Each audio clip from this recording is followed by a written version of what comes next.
Bienvenidos una semana más a La Quinta Esquina y les invitamos a que en los próximos minutos nos sigan con atención porque vamos a hablar posiblemente de temas que a la mayoría de la población le afectan, como son los juzgados, las denuncias y la situación en la que está la justicia en nuestra provincia, en Valladolid. Les presento ya a algunos de los invitados, un clásico, Florencio Carrera, director de Es Radio Castilla y León y de la 8 Valladolid. Bienvenido a La Quinta Esquina. Muchas gracias, encantado. Hoy, como si fuera fútbol, hacemos rotaciones y Pablo Lago, director del diario de Valladolid El Mundo, no está, pero no desmerece su suplente, en este caso Felipe Ramos, subdirector del periódico. Bienvenido también a La Quinta Esquina. Buenas noches. Espero hacerlo mejor que los suplentes del Madrid ayer. Seguro que el resultado va a ser bastante mejor. Y les decía yo que vamos a hablar de justicia porque es que nuestro invitado es Francisco Javier Carranza, el presidente de la Audiencia Provincial de Valladolid. Señor Carranza, bienvenido a La Quinta Esquina. Hola, buenas noches, muchas gracias por su invitación. Lleva poco más de un año en el cargo. ¿Cómo valora este año, que ha sido un año un poco distinto a lo habitual, puesto que la segunda parte del año está monopolizada por el coronavirus, pero me gustaría que nos valorara cómo ha visto este año? Efectivamente es un año raro, es un año muy difícil.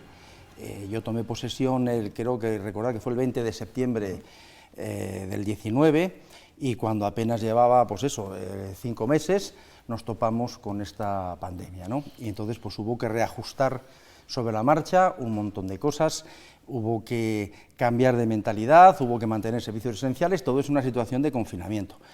Y todavía estamos en ello. No estamos confinados como en aquellas fechas, pero tenemos muchas dificultades y seguimos en ello.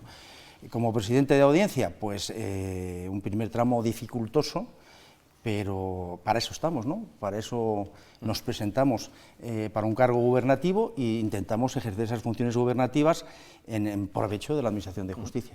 Allá por el mes de mayo, usted nos dijo que precisamente el confinamiento, a mayores del atasco que ya suele tener la justicia de por sí, que había provocado el atasco de otros 4.000 juicios más aproximadamente.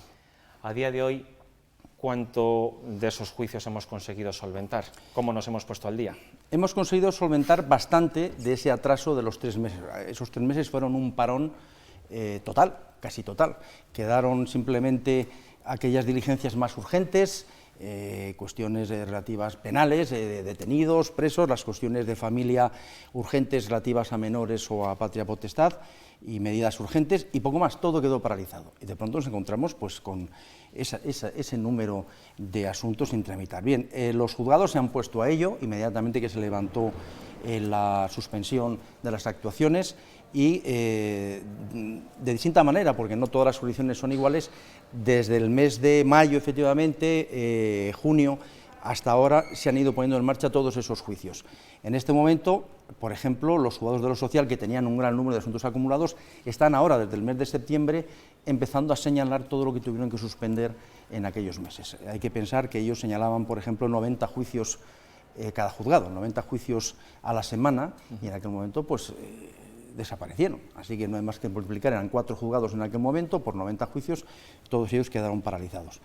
Yo creo que a partir del mes de diciembre o enero quedaría más o menos enjugado el atraso de aquellos señalamientos que quedaron suspendidos, casi a tiempo de afrontar la que se viene encima, que es ya la avalancha definitiva, la segunda ola también, en este caso, también en la justicia, que se va a producir pues, cuando los ERTEs paren, dejen de estar en vigor y puedan venir los ERES y los despidos, y cuando las moratorias concedidas en los concursos también terminen y puedan venir los concursos, y con todo ello, pues toda esa ola que conlleva los impagos, las crisis económicas que determinan incumplimientos contractuales también en lo civil, imposibilidad de mantener empresas, y todo esto está por ver.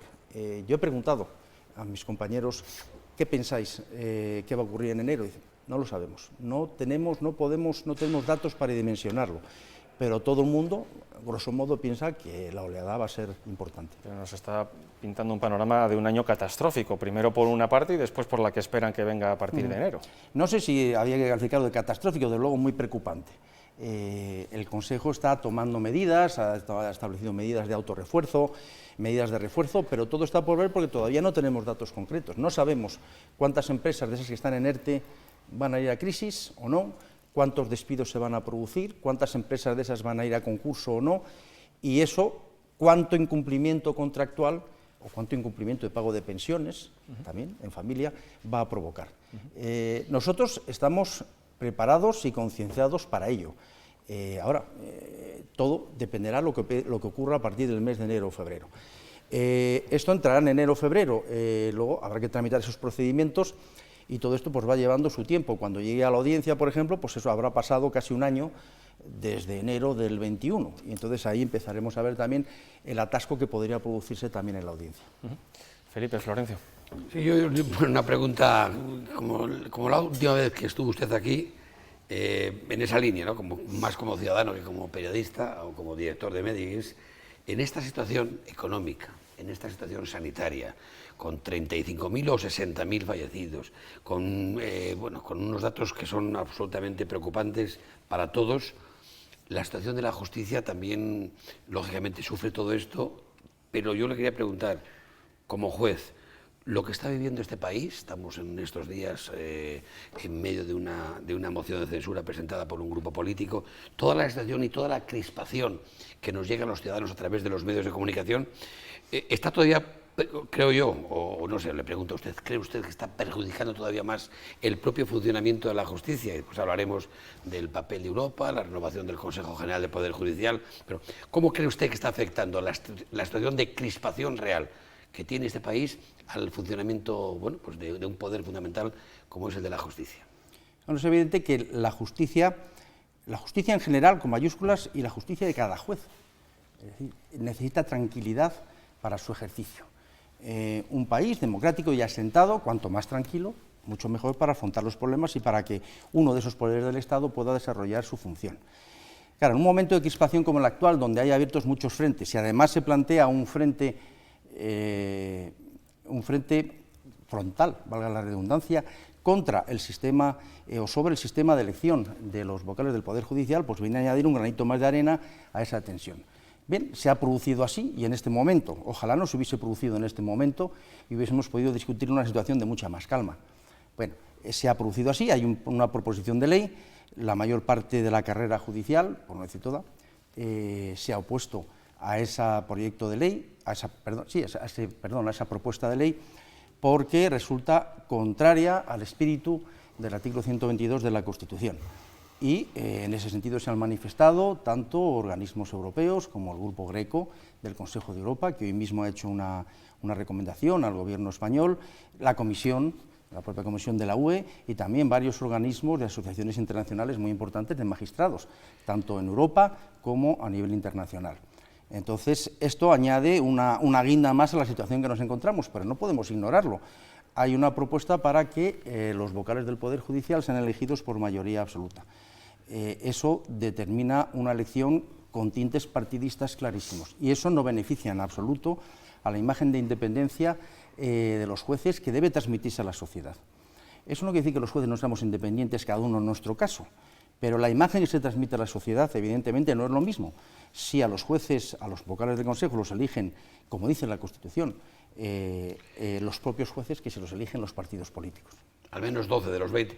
El Consejo Al menos 12 de los 20. Eso dice la Constitución, además. El Consejo de Europa dice textualmente violación de los estándares de anticorrupción.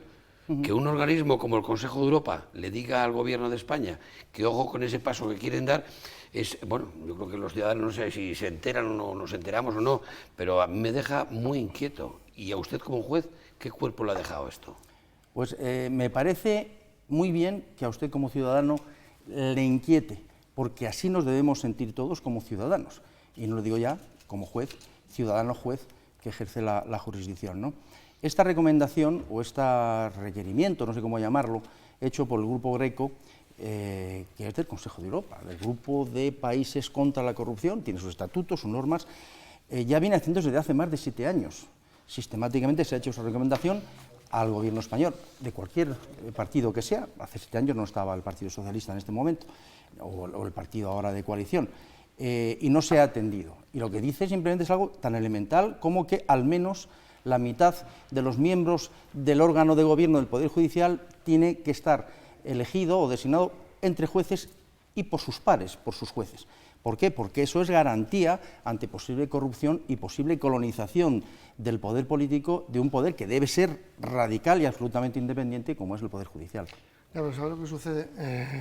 Que ustedes, y cuando digo ustedes digo los jueces, porque el presidente del TSJ de Castilla y León, que es la máxima autoridad judicial en la comunidad, José Luis Concepción, igual que otros altos tribunales de otras comunidades, han salido en contra de esta proposición de ley planteada por el gobierno de coalición del PSOE y Unidas Podemos, pero, por ejemplo, no han salido en contra, no se han salido tanto ante lo que dice el gobierno, que es el bloqueo de la renovación, que también lo dice la Constitución y que debe exigirse. Como tampoco se les vio salir en contra en esa renovación que se hacía, como hasta ahora, con esa mayoría de 3/5, que obliga necesariamente a que el Partido Socialista y el Partido Popular se pongan de acuerdo, algo que no parece que vaya a suceder. ¿Usted comparte las palabras dichas el otro día por el presidente del TSJ, que fueron contestadas también con dureza por el líder del PSOE en la comunidad, Luis Tudanca? Comparto las palabras que pronunció el presidente, muy certeras, el presidente del Tribunal Superior de Justicia, especialmente certeras. Con una matización: no es el presidente del Tribunal Superior de Justicia ni los presidentes del Tribunal Superiores de Justicia de España, sino las salas de gobierno de los Tribunales Superiores de Justicia. Y usted me dirá, ¿eso qué es? Bueno, pues es que la sala de gobierno es una sala elegida democráticamente, en su mayor parte, entre los propios jueces, que es la que expresa el parecer del Tribunal Superior de Justicia. El presidente preside la sala. Esto es, como decimos, el presidente del Parlamento y el Parlamento, ¿no? Pues el Parlamento es el que hace el pronunciamiento, no el presidente del Parlamento. Por tanto, en este caso, el pronunciamiento manifestando la preocupación sobre la proposición de ley la hizo la sala de gobierno, compuesta, insisto, por jueces de distintas sensibilidades. Entonces, yo debo compartir un matiz importante. No se trata no de... fue José Luis Concepción a título personal y como juez, sino en representación del... Claro, él manifestó y hizo público el acuerdo que se había adoptado en una sala de gobierno. Y ya indico que esa sala de gobierno se ha pronunciado en unos términos que están apoyados, creo, que por la absoluta mayoría, mayor parte de la carrera judicial, y yo creo que también por muchos ciudadanos que perciben que todo lo que sea colonizar el Poder Judicial por parte del Poder Político, dar un paso más en esa colonización que ya existe, porque este no es el sistema que el Tribunal Constitucional en su sentencia del año 87, quiero recordar, dijo, porque el Tribunal Constitucional dijo que el sistema actual sí responde a la Constitución, pero que el anterior respondía mejor a la Constitución, y que este sistema actual incurría en un peligro que efectivamente se ha concretado en un partidismo a la hora de proyectar la división entre los partidos a la hora de elegir a los vocales del Consejo. Ojalá no hubiese sido así. Ojalá ese consenso de 3/5 partes se hubiese cumplido de verdad, pero no ha sido así. ¿No le parece que de cara al ciudadano, a las personas que tampoco entendemos mucho de justicia, todo esto a la gente le parece un mercadeo para colocar jueces en función de unos intereses políticos, para que al final esos jueces, llegado el momento, dicten sentencias favorables a esas tendencias políticas que les han puesto por encima de que la sentencia sea justa o no justa? Es decir, corrompe un poco el sistema. Claro, este sistema actual que tenemos, y no digamos ya el que es objeto de la proposición de ley, conduce o contribuye a esa opinión generalizada y que es muy difícil de rebatir. Efectivamente, parece que ese interés terrible de los partidos en colonizar el Poder Judicial es para luego colocar, a través del sistema de nombramientos, a sus propios jueces, sobre todo en materia penal y en materia contencioso-administrativa, que es la que puede hacer más pupa a una actuación de gobierno o a una actuación particular de determinados políticos. Si ese Poder Judicial estuviese en su mayor parte 12 miembros elegidos por los jueces, esa imagen no se transmitiría. No se transmitiría. Y hay quien ha dicho, bueno, pero es que esto no responde al principio democrático, no responde a la soberanía nacional. Y eso no es así. Es decir, en la Constitución, aprobada por todos, está prevista ese sistema de nombramiento. Entonces, de la misma manera que a los ministros los elige el presidente del gobierno, y nadie puede decir que no se elijan democráticamente a los ministros, de la misma manera los jueces pueden elegir a los 12 miembros del Consejo General del Poder Judicial, mayoría frente a los otros, por un sistema de elección de mérito, de capacidad o simplemente elección democrática.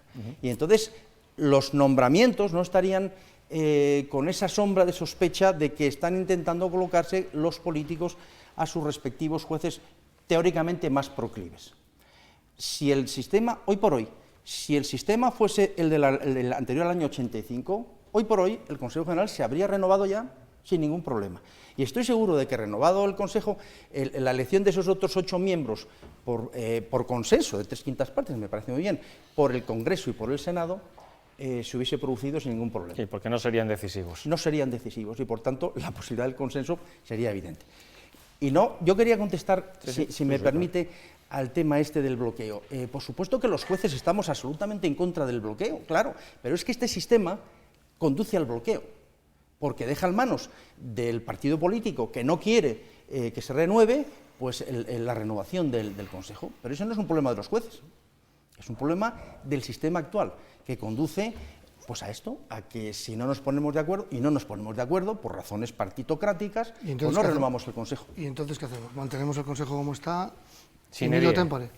No, evidentemente que no. La pregunta yo se la trasladaría pues al presidente del Congreso de los Diputados, se lo trasladaría al presidente del Gobierno y pues al jefe de la oposición. No dude que si lo tuviera aquí se lo trasladaría. Cumplan ustedes con su obligación constitucional de llegar a un consenso y no utilicen ustedes a la justicia como una mercadería.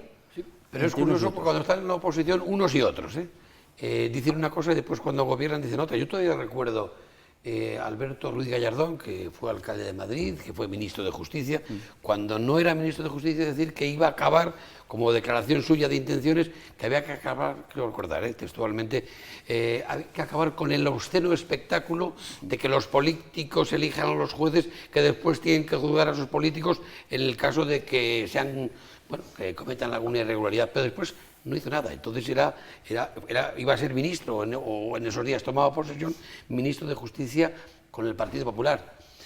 Pero los ciudadanos, ¿cómo quedamos? ¿Dónde queda Montesquieu? ¿Dónde queda la separación de poderes?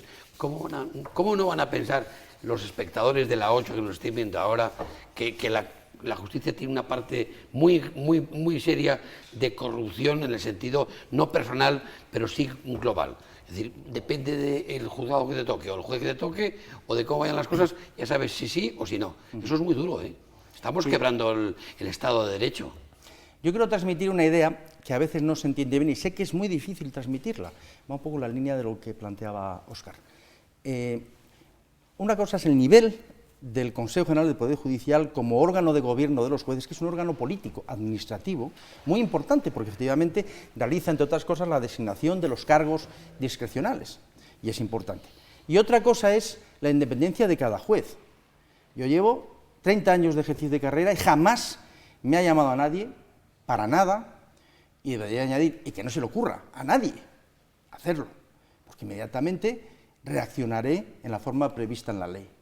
Y eso puedo decirlo por la absoluta mayoría de mis compañeros, nunca podré poner la mano en el fuego por todos, porque siempre puede haber sus excepciones, como en todas las carreras, como en todos los sitios, pero eso es así, está en las señas de identidad de los jueces. Entonces, la ciudadanía sí tiene que estar tranquila en el sentido de saber que el juez, con nombre y apellido, en particular cuando aplica la ley, no tiene ideología.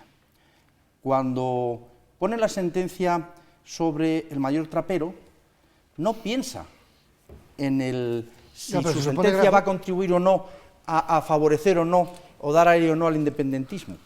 Por ejemplo, lo que piensa es en aplicar la ley y entenderá si ha habido o no delito de sedición o desobediencia en función de un criterio absolutamente legal y en función de las pruebas prácticas. Sí, pero dos jueces, perdón, un segundito. Dos jueces no, dos de los jueces que han absuelto al mayor trapero, Josep Lluís Trapero, hijo de un bendito taxista de la provincia de Valladolid, se ha cambiado el nombre y el apellido incluso, el hijo me refiero, lo absuelven y hay una tercera jueza que hace un voto particular muy razonado que yo recomendaría a mucha gente que lo leyeran, una argumentación donde dice justo todo lo contrario que sus dos compañeros. Y los ciudadanos, que hemos visto lo que hemos visto, y lo que pasó en ese que entendemos que al final el juez lee la justicia bajo unos intereses. Es claro. La sospecha que yo quería transmitirle al señor Carranza, de que muchas veces en la calle se entiende que el juez adopta la justicia que quiere adoptar la justicia. No, pero eso no es así, Óscar, no es así en absoluto, es una idea absolutamente equivocada. Lo que hay es un estudio técnico de unos hechos que están calificados como delito o no, en base a unas pruebas. Hay 3 jueces, los tribunales se forman por 3 personas precisamente por eso, para que no haya empates, para que haya desempate. Entonces, la opinión de la Audiencia Nacional en este caso es absolución, luego habrá el recurso, evidentemente. Esa opinión está suscrita por la Audiencia Nacional, no por 2 o 1 o 3, no, es la Audiencia Nacional, la Sala de lo Penal ha dictado esa resolución. Ahora, ocurre que puede haber discrepancias, claro, ustedes no tienen discrepancias también entre los propios periodistas a la hora de interpretar la realidad. Bien, hay interpretaciones técnicas diferentes, y donde uno puede ver un delito de sedición, otro puede ver pues que no ha habido un delito de sedición, o que no ha habido desobediencia, por tal motivo o por tal otro. Lo importante es que esté motivado. Eso, los fallos son únicos. O sea, el voto particular se presenta pues porque el que discrepa quiere expresar su opinión y decir yo no estoy de acuerdo con la mayoría. Y luego vendrá el recurso y veremos a ver en qué termina esto. Lo que yo quería transmitir es que en el momento que se está poniendo esa sentencia, no es que haya un juez que esté pensando en ir en contra de los independentistas y otros a favor de los independentistas. Quítense eso de la cabeza, eso no es así. Pero es que no es así radicalmente. Lo que es una visión de unos hechos, una aplicación técnica del derecho y el resultado correspondiente, que no siempre, bueno, ya saben ustedes que en el ámbito del derecho, ¿por qué tenemos abogado a un lado y a otro? Pues porque cada uno opina una cosa. Felicita a sus 2 compañeros porque les han enviado un camión de air liquid, de ese oxígeno que puede valer para el independentismo para los próximos 20 años. Bueno, pasa que el independentismo también utiliza la justicia según le viene en gana. Claro. Si le es favorable dice que es muy buena y si no le es favorable le dice que no le sirve. Bueno, es que yo tampoco voy a ponerme a analizar el independentismo. A mí me interesa más la postura de usted como juez, y a mí me interesa, por ejemplo, que si usted, te estoy deduciendo de sus palabras, que usted muestra un pesar porque a la justicia la está meciendo, por lo menos lo parece, mucho la mano de la política. Sí, así es, y lo están utilizando, como se ha utilizado en otras veces, en otras ocasiones, un poco como moneda de cambio. Había que pactar algo y siempre se podía poner sobre la mesa, a efectos de negociación, pues bueno, el sistema de elección de los vocales del Consejo, y así ha ocurrido. Y por eso partidos políticos que han llevado en su programa el sistema de elección que propugna la carrera judicial, luego se han desdicho y han dicho que no, y lo han puesto a efecto de negociación. Y así seguimos. Lo que sí puedo decir es que en la carrera judicial, yo espero, y además esto es lo único positivo que tiene esta cuestión, que finalmente yo creo que se ha puesto sobre la mesa de una manera muy radical. Y ya todo el mundo lo sabe y sabe cómo están las cosas. Que el resto de los ciudadanos también participen de esa idea de que un sistema de elección del Consejo es posible, ya existió, era el que mejor respondía a la Constitución según la propia sentencia del Tribunal Constitucional, que el sistema actual ha conducido a un fracaso, en orden a las pruebas me remito, porque no se puede renovar el Consejo, y que la corrección, en vez de ir hacia atrás y volver al del 85, la que se propone es dar un paso más en ese intento de colonizar el Poder Judicial. Yo creo que los ciudadanos deben saberlo, y deben saber que los jueces son el último dique, el último recurso de defensa de sus derechos. Pobre del país que pierda la independencia de sus jueces, porque entonces no encontrarán paro frente al poderoso, frente al Estado o frente al vecino que te hace la vida imposible. Señor Carranza, por aterrizar una cuestión relacionada con Valladolid, con la audiencia que usted preside. Hace escasos días hemos visto que ha habido un juicio de un caso que se ha suspendido y ya van 13 veces que se ha suspendido. Es un delito por robo de ropa ocurrido en diciembre de 2016. Están a punto de cumplirse 4 años del delito. Y el juicio se ha suspendido 13 veces. Seguro que cada una de las veces había un motivo argumentado para poderlo suspender. Pero cuando yo le hablo de las sensaciones en la calle y de que a veces el ciudadano cree que el sistema no funciona, es muy difícil que un ciudadano pueda entender que ese juicio se suspenda en 13 ocasiones, hayan pasado 4 años y aquí no se haya aclarado si los sospechosos son culpables o no, y en caso de serlo, que estén pagando la pena por el castigo por ese delito. Es evidente, y esas cuestiones deben evitarse porque transmiten una imagen de desorganización o de falta de funcionamiento y demás. Todas las excusas y explicaciones que se den después probablemente ya no se tengan en cuenta porque la imagen ya que se ve, y el titular es un juicio suspendido 13 veces.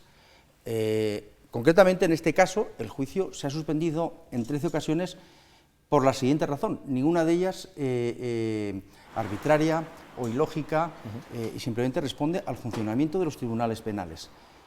Hay varios acusados y 2 de ellos tienen una abogada defensora que es de Madrid. En Madrid, pues esta abogada, al parecer, pues, lleva muchos juicios. Y entonces, cada vez que le han citado para señalar el juicio en Valladolid, ella tenía señalamientos preferentes en Madrid. Eso nos ocurre en la proximidad de Madrid. Abogados de Madrid que vienen a trabajar a Valladolid. Y entonces dicen, es que, y insisto, de las 13 veces, 12 han sido por señalamientos preferentes de la abogada defensora en Madrid. Los juicios penales no tienen, salvo que tengan causa con preso, no tienen preferencia con respecto a otros juicios, con lo cual, si esta abogada ha tenido juicios civiles o otros juicios penales y los han señalado antes, pues o los tiene señalados desde hace mucho tiempo, que es lo que ocurre en Madrid, que van con mucho retraso y los tiene señalados desde hace mucho tiempo, cuando tú quieres señalar ya te han pillado el día. Y el último día se ha suspendido porque no estaba bien citado uno de los acusados, que ha sido puesto, y no se ha personado, porque no ha recogido la citación y se la ha puesto en búsqueda. Que son tanto los resortes y los recovecos que al final parece claro. Que es que casi es que hay... Óscar, yo no quiero eludir el problema, porque aquí la pregunta es, a lo mejor había que plantearse, esto ya es una cuestión de... A ver si es una estrategia de la defensa. Claro, claro, por eso yo iba a decir que hay un manual del escaqueo, casi claro. un manual de qué hacer de una forma B para saltarte los cauces legales de la justicia. Sí, yo me he llegado a preguntar, digo, a lo mejor es una táctica procesal, o a lo mejor la pregunta es, señora letrado, a lo mejor usted no puede asumir este caso porque... Bien, pero por otro lado está el derecho de defensa, el derecho del acusado a ser defendido por el abogado que quiere. En fin, en derecho penal hay que ser muy garantista, no podemos decir, pues, prescindimos de este abogado, nombra de otro. En fin, y en esos estamos. Vamos a ver si la próxima vez pues ya puede celebrarse y no hay ningún problema. En último término, yo creo que esto no se puede permanecer indefinidamente. Llegado un momento... Pienso yo que el Tribunal Penal, en ejercicio de su función, tendrá que decir hasta aquí hemos llegado. Sobre todo porque al paisano, al señor, al empresario, al que le hayan claro, robado... Claro, está viendo que no le enjuician... ¿Quién lo defiende a él? Claro, ¿quién defiende que querrá que se condene, me imagino, pues al que le robó, ¿no? Espero, y a la abogada le haremos una entrevista, porque vamos a escaquearse de esta manera 13 veces... Una última pregunta, Felipe, Florencio. ¿Una última? Sí. Por la... No. Tiene que ser una última, no hay más. O 2, venga. Yo quería aterrizar también en Valladolid. Sí. Yo no sé si tiene usted noticia de esa inminente visita del ministro a la Ciudad de la Justicia. A eso iba, porque, mira, es que sus palabras, él recordaba el 20 de septiembre del año pasado, que es cuando tomó posesión. Él en su discurso dijo, alcalde de Valladolid, nuestra ciudad se merece una plaza de la justicia digna y con futuro. Lo digo porque el alcalde de Valladolid lo anunció... Aquí, en ese mismo asiento. Bueno, pues esas son las primeras noticias que yo tengo. Yo estoy esperanzado además con datos objetivos y ciertos. Es decir, la posibilidad de que el acuerdo se cierre. Vamos a ver, el acuerdo, lo digo brevemente, era ya, se llegó a un acuerdo con el Sarez, hacer una permuta, en virtud del cual el Sarez cedía al ayuntamiento la parcela del Colegio El Salvador, a cambio de otras parcelas del ayuntamiento. Eso ya está hecho, no hay ningún problema, ya están adjudicadas, y lo que queda es que era también a cambio de unos derechos de aprovechamiento urbanísticos. Esos derechos de aprovechamiento urbanísticos en la parcela de Farnesio, donde estaban los cuarteles militares, lleva su trámite burocrático. El derecho urbanístico es complicado y tienen que establecerse cuáles son los límites de esos derechos de aprovechamiento, delimitarse, hay otras partes interesadas, hay otros propietarios en la parcela, y eso lleva su tiempo. Como eso lleva su tiempo, me consta que se va a intentar un protocolo en el que se recoja una cesión de uso de la parcela del Colegio El Salvador. Y sobre esa cesión de uso, que ya supone un apoyo real y objetivo, yo creo, por las informaciones que yo tengo directas, que el Ministerio de Justicia podría incluir ya en los presupuestos de este año, ojalá que sí, y que no tengamos que decir, vaya, otra vez para atrás, una parte del presupuesto ya destinada a la licitación del proyecto, mejor dicho, al concurso para los arquitectos, sí, para que puedan hacer el proyecto. El primer paso. Eso ya sería el primer paso, pero que es el fundamental porque abres el portillo y entonces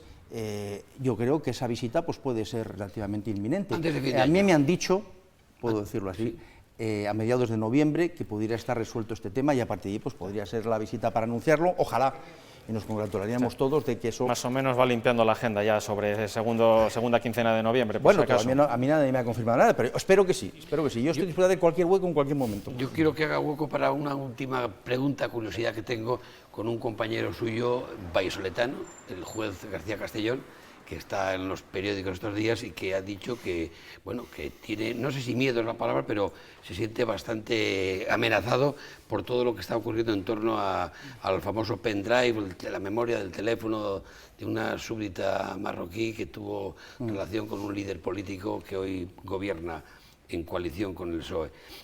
No sé si ha hablado con él y cómo se vive esto, aunque no sea personalmente usted el afectado. ¿Ha hablado con el señor García Castellón usted? No he tenido ocasión de hablar con él, es compañero, le conozco. Él ha estado en cargos muy representativos y muy importantes, es un gran profesional, y lo que cuenta es una experiencia que ya conocemos de primera mano también, pues por ejemplo ocurrió con el instructor del caso del Procés, con el magistrado del Tribunal Supremo. Claro, te someten de pronto a presión y te amenazan y tú eres juez. Bueno, pues como eres juez, tienes que sobrellevarlo, porque eso está en tu ADN y sabes que eso va incluido. Ahora, tienes que denunciarlo, tienes que comentarlo, comunicarlo oficialmente a quien corresponda, en este caso el Consejo General del Poder Judicial, y solicitar ayuda a los organismos correspondientes. Así que no me extraña que le hayan puesto escolta y que tenga que tener preocupación a título personal o familiar, como lo tendría cualquier persona amenazada. Es terrible que en un país donde un juez ejerza su jurisdicción reciba amenazas en medios públicos, en redes sociales, y que esto sea dentro de un caldo de cultivo en el que haya ataques directos a su independencia por parte de miembros o personas que forman parte del resto de poderes del Estado. Eso es terrible, eso es terrible. Bien, eso no va a influir para nada, estoy seguro, en el juez García Castellón, ni en su manera de actuar, ni en su comportamiento. Su preocupación, por supuesto, porque es una persona como todos los demás, pero en el resto, pues seguirá haciendo su trabajo con perfecta normalidad, estoy absolutamente seguro. Pues así ponemos el broche a la quinta esquina. Felipe Ramos, Florencio Carrera, muchísimas gracias por vuestra participación. Muchas gracias. Muchas gracias al presidente de la Audiencia, porque sigue la línea de su predecesor, de dar la cara, y tener la justicia tan cerca a uno le da confianza. Muchas gracias. Y señor Carranza, gracias por haber estado aquí. Y si le llaman del Ministerio para avisarle cuándo va a venir el ministro hacia la justicia, díganoslo, que seguramente que nos va a hacer mucha ilusión saberlo. Muy bien, muchas gracias. Nosotros les emplazamos hasta la próxima semana para que sigan aquí con nosotros en la quinta esquina y con más protagonistas de Valladolid. Hasta entonces.